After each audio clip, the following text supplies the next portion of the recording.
For perimenopause, there is no absolute test, but there are things that can be clues. Women may notice symptoms that often, unfortunately, just kind of brushed off by doctors. The neurons that are involved in making the neurotransmitters like serotonin, they're serotonin neurons, they depend on estradiol for the production and receptor function of serotonin. So many women years before, like 5 years, even more than that, before the final menstrual period, start having sleep disorders and maybe start having sleep apnea, and they'll notice the weight change, like you mentioned, like visceral fat.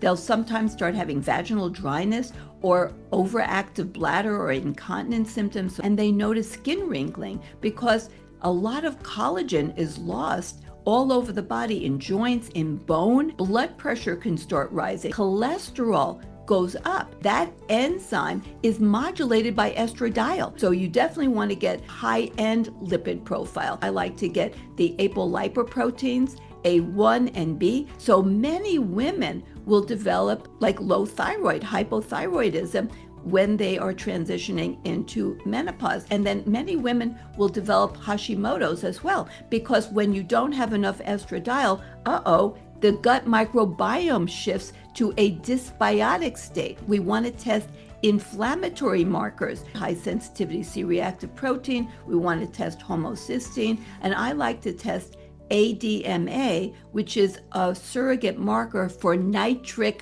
oxide, and sometimes the enzymes like LPPLA2, which is an enzyme made by white blood cells. You can also get menstrual mapping and then responding by giving hormones to perimenopausal women as a safety net. So we want to start the hormones when they're on the decline, not when they're already reached rock bottom. Clearly, the wanted sign is elevated levels of estradiol, because when it goes down, this whole cascade, this deleterious cascade starts off.